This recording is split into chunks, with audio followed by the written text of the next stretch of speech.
Olá pessoal, tudo bem? Espero que sim. Hoje no nosso canal iremos falar sobre a independência do Brasil. Antes de começarmos a falar sobre o assunto, gostaria que vocês nos ajudassem se inscrevendo no canal, curtindo e compartilhando os nossos vídeos. Muito obrigado. A independência do Brasil foi um processo iniciado a partir da Revolução Liberal do Porto, que levou ao rompimento entre Brasil e Portugal no dia 7 de setembro de 1822. A independência do Brasil aconteceu em 1822, tendo como grande marco o Grito da Independência, que foi realizado por Pedro de Alcântara, Dom Pedro I, durante o primeiro reinado, às margens do rio Ipiranga, no dia 7 de setembro de 1822. Com a independência do Brasil declarada, o país transformou-se em uma monarquia, com a coroação de Dom Pedro I. Causas da independência. A independência do Brasil, como falamos, foi em 1822. E esse acontecimento está diretamente relacionado com eventos que foram iniciados em 1808, ano que a família real portuguesa, fugindo das tropas francesas que foram invadidas por Napoleão Bonaparte, mudou-se para o Brasil. A chegada da família real no Brasil ocasionou uma série de mudanças que contribuiu para o desenvolvimento comercial, econômico e, em última instância, possibilitou a independência do Brasil. Além disso, o Brasil experimentou em seus centros um grande desenvolvimento, resultado de uma série de medidas implementadas por Dom João VI, rei de Portugal. Instalado no Rio de Janeiro, o rei português autorizou a abertura dos portos brasileiros às nações amigas, permitiu o comércio entre os brasileiros e os ingleses, como medidas de destaque no âmbito econômico. Essas e outras medidas que foram tomadas pelo rei português demonstravam uma clara intenção de modernizar o país como uma parte de uma proposta que fizesse o Brasil deixar de ser apenas uma colônia portuguesa, tornando-se de fato parte integrante do Reino de Portugal. Isso foi confirmado quando, em 16 de dezembro de 1815, Dom João VI decretou a elevação do Brasil para parte do Reino Unido.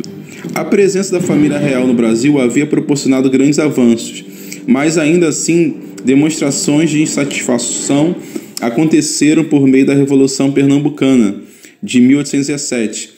A mudança da família real para o Brasil havia resultado em grande aumento de impostos e interferido diretamente na administração da capitania. A Revolução Pernambucana de 1817 foi reprimida violentamente. 3 anos depois dessa repressão, o rei Dom João VI teve de lidar com insatisfações em Portugal que se manifestaram em Revolução Liberal do Porto de 1820. Esse foi o ponto de partida do processo de independência do Brasil. A Revolução Liberal do Porto eclodiu em 1820 e foi organizada pela burguesia portuguesa, inspirada em ideais liberais. Um dos grandes objetivos dos portugueses era o retorno do rei para Portugal. Na visão da burguesia portuguesa, Portugal deveria ser a sede do Império Português. Outra reivindicação importante dos portugueses foi a exigência de restabelecimento do monopólio comercial sobre o Brasil. Essa exigência causou grande satisfação no Brasil, uma vez que demonstrava a intenção dos portugueses em permanecer com os laços coloniais em relação ao Brasil.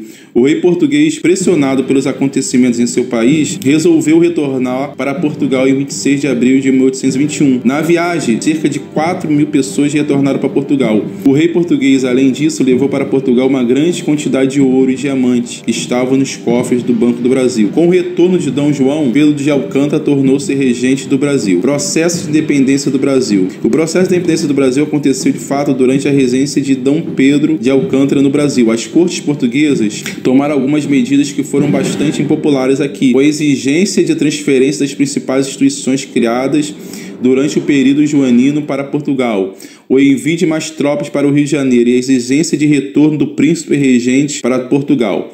Essas medidas, junto com a intransigência dos portugueses no decorrer das negociações com representantes brasileiros e do tratamento desrespeitoso em relação ao Brasil, fizeram com que a resistência dos brasileiros com os portugueses aumentasse e reforçou a ideia de separação em alguns locais do Brasil, como no Rio de Janeiro. A exigência do retorno de Dom Pedro para Portugal resultou em uma reação instantânea no Brasil. Em dezembro de 1821, chegou a ordem exigindo o retorno de Dom Pedro para Portugal. e como consequência disso surgiu o Clube da Resistência. Em janeiro de 1822, durante uma audiência do Senado, um documento com mais de 8.000 assinaturas foi entregue a Dom Pedro. Esse documento exigia a permanência do príncipe regente no Brasil. Supostamente motivado por isso, Dom Pedro disse palavras que entraram para a história do Brasil. Como é para o bem de todos e felicidade geral da nação, estou pronto. Diga ao povo que fico. Hoje os historiadores não sabem ao certo se essas palavras foram mesmo ditas por Dom Pedro. De toda forma, esse acontecimento marcou o dia do fico. Os historiadores afirmam que em janeiro de 1822 ainda havia um desejo de muitos em permanecer o vínculo com Portugal. A sucessão dos acontecimentos nos meses seguintes foram responsáveis por incitar no Brasil a ruptura com Portugal, uma vez que, como mencionado, isso não era certo em janeiro de 1822. Ao longo do processo de independência, duas pessoas tiveram grande influência na tomada de decisões de Dom Pedro: sua esposa, Maria Leopoldina, e José Bonifácio de Andrade e Silva.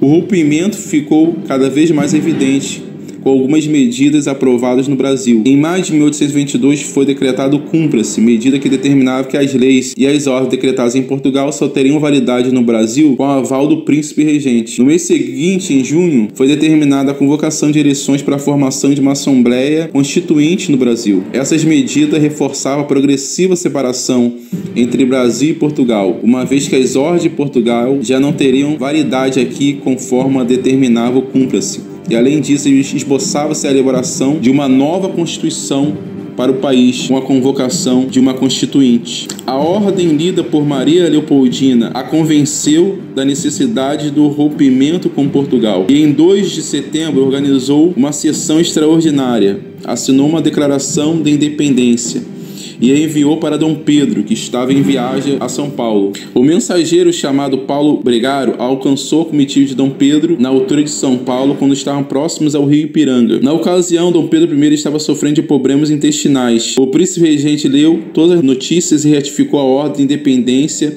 com um grito às margens do rio Ipiranga, conforme registrado na história oficial. Atualmente, os historiadores não têm evidência que comprove o grito da Ipiranga. O 7 de setembro não encerrou o processo de independência do Brasil. Esse processo seguiu-se com uma guerra de independência e nos meses seguintes, acontecimentos importantes aconteceram, como a aclamação de Dom Pedro como imperador do Brasil no dia 12 de outubro e sua coroação, que aconteceu no dia 1º de dezembro.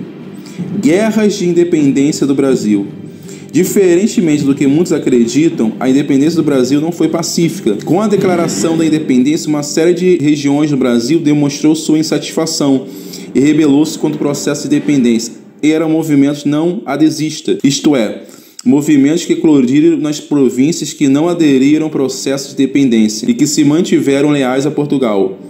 Os 4 grandes centros da resistência contra a independência do Brasil aconteceram nas seguintes províncias: Pará, Bahia, Maranhão e Cisplatina, atual Uruguai. Consequências da independência do Brasil. Entre as consequências do processo de independência do Brasil podem ser mencionadas: surgimento do Brasil enquanto nação independência, construção da nacionalidade brasileira, estabelecimento de uma monarquia nas Américas, a única no continente, junto da haitiana e mexicana, endividamento do Brasil por meio de um pagamento de 2 milhões de libras como indenização aos portugueses.